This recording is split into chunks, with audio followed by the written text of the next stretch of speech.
देखना शुरू कर चुके हैं पब्लिक मोर्चा। साथियों, जैसा कि आप आज देख रहे हैं कि हमारे साथ में बहुजन भीम सेना के सुरेंद्र बागी जी आज हमारे साथ में हैं। आज इनसे कुछ बातचीत करने के लिए हम लोग फैज़ाबाद ज़िले में हैं।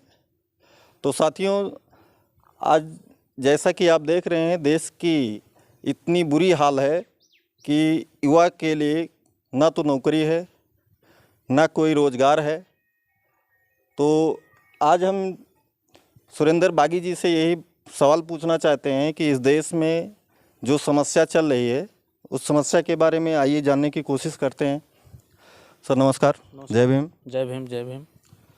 तो सर, जैसे कि आज आप इस संगठन को, ये बहुजन भीम सेना जो आप बनाए हैं, सबसे पहले इसका आप इस समाज में किस मकसद से आप इस तैयारी के साथ आप आए हैं, और इस बहुजन भीम सेना के बारे में आप कुछ बताना चाहते हैं? जी। देखिए, हम लोगों का मकसद है कि देश के अंदर बहुत सारे संगठन बने हुए हैं, काम भी कर रहे हैं जी। लेकिन हम लोगों का भी एक मकसद है, एक उद्देश्य है कि हमारे महापुरुषों ने, खास करके डॉक्टर बाबा साहब अम्बेडकर, छत्रपति साहू जी, ज्योतिबा राव फूले जैसे महापुरुषों से हम लोगों ने प्रेरणा लेकर के, खास करके इस देश में जो मजलूमों के साथ, गरीबों के साथ, असहाय के साथ जो आज अन्याय हो रहा है, उत्पीड़न हो रहा है, हम लोग निश्चित ही इस उत्पीड़न के विरोध में, खास करके अन्याय ना हो, इसके लिए हम लोग लामबंद होने के लिए बहुजन भीम सेना नाम का एक संगठन बनाए हैं, जिस पे लोगों को एक साथ ला करके हम समाज में होने वाले समस्याओं के लिए निरंतर जो हमसे बन पाएगा, जो हमारे पास शक्ति रहेगी, उसके लिए हम लोग निरंतर लड़ाई लड़ने के लिए तैयार रहेंगे। तो साथियों, जैसा कि आप देख रहे हैं कि सुरेंद्र बागी जी बहुजन भीम सेना का गठन किए हैं और सर्व समाज की हितों के बारे में और उनके समस्याओं के बारे में मतलब बढ़ चढ़कर हिस्सा लेने के लिए इस संगठन को और आगे बढ़ाने के लिए दिन प्रतिदिन कार्य कर रहे हैं। तो सर, जैसा कि आप आज देख रहे हैं कि देश में जो वर्तमान सरकार है, जैसे कि चाहे वो सपा हो या बसपा हो या अन्य पार्टियां हों, वो बोल रहे हैं कि संविधान खतरे में है। इस पे आपका क्या कहना है? देखिए, जो भी पार्टियां आज ये कह रही हैं कि संविधान खतरे में है, उनको खास करके इस देश में हमारे महापुरुषों से सीखना चाहिए।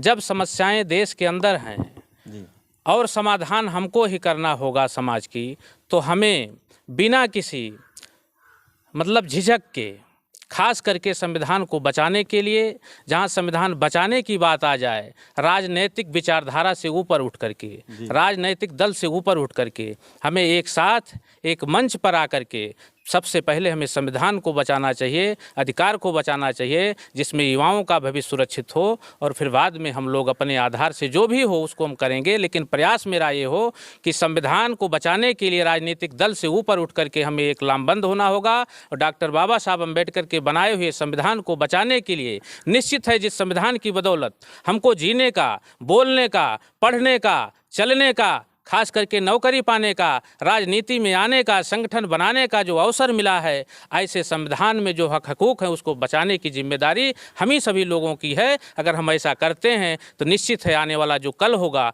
जो समय होगा, बहुत अच्छा होगा हमारे युवाओं के लिए, हमारे देश में रहने वाले बच्चों के लिए, और ख़ास करके पीड़ित जो लोग हैं उनके लिए भी ये संविधान खास करके बहुत अच्छा है, बहुत सही है। बशर्ते हमको आपको संविधान बचाने की ज़रूरत है, ताकि हमारे समाज के लिए ये संविधान अच्छा साबित हो सके और अच्छा काम कर सके। जी, तो जैसा कि अभी सपा के मुखिया अखिलेश यादव जी पीडीए की बात करते हैं जी, तो ये पीडीए से कुछ फर्क पड़ेगा आने वाले चुनाव पर 2024 में, या और कुछ इसका निवारण किया जाए?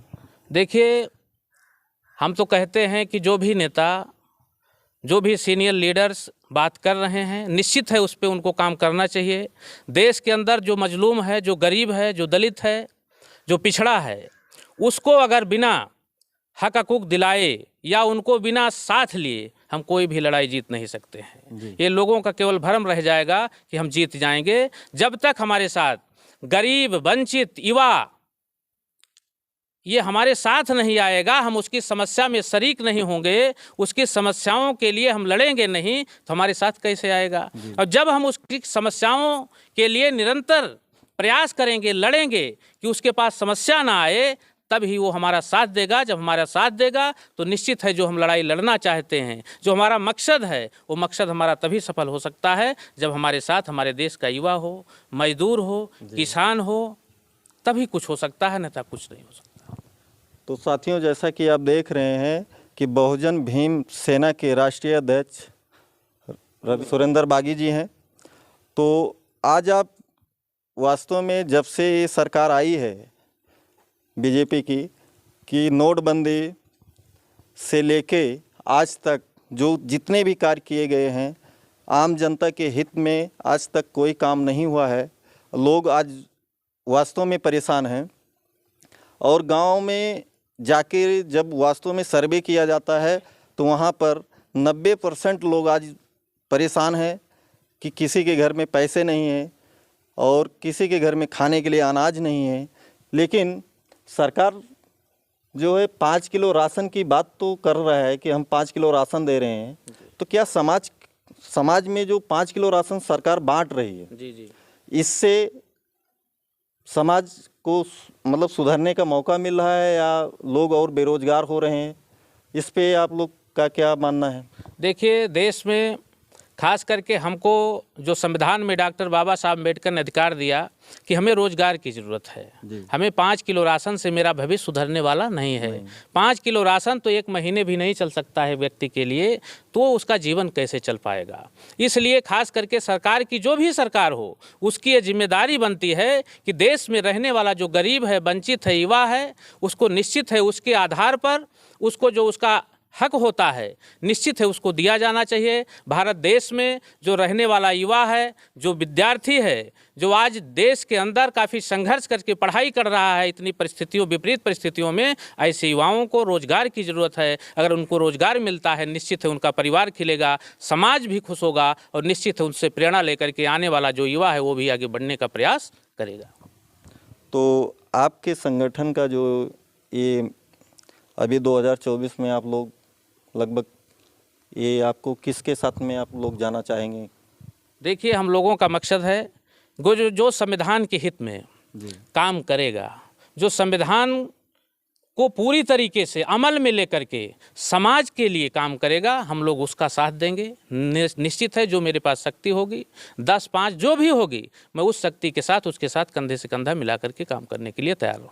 साथियों, जैसा कि आप देख रहे हैं कि बहुजन भीम सेना के राष्ट्रीय अध्यक्ष जी, तो आपसे हम ये जानना चाहते हैं कि आपके संगठन में कितने पदाधिकारी हैं, कितने लोगों की मतलब जनसंख्या आपके संगठन से जुड़ चुकी है, और इस संगठन में सर्व समाज के लिए आप जो बात कर रहे हैं, क्या सर्व समाज के लोग जुड़ रहे हैं? जी, निश्चित है कि हमारे साथ जहाँ तक हमारी आवाज़ जाएगी, हम लोगों से बातचीत करेंगे, प्रयास भी करेंगे और वो हमारे साथ जुड़ने के लिए तैयार भी हैं। निश्चित है आप उनको अच्छा सम्मान देंगे, उनके लिए समाज में लड़ाई लड़ेंगे, उनको हक अधिकार दिलाने का काम करेंगे, तो निश्चित है समाज का हर व्यक्ति आपसे जुड़ने का प्रयास करेगा, जुड़ेगा भी, आपके साथ चलेगा भी।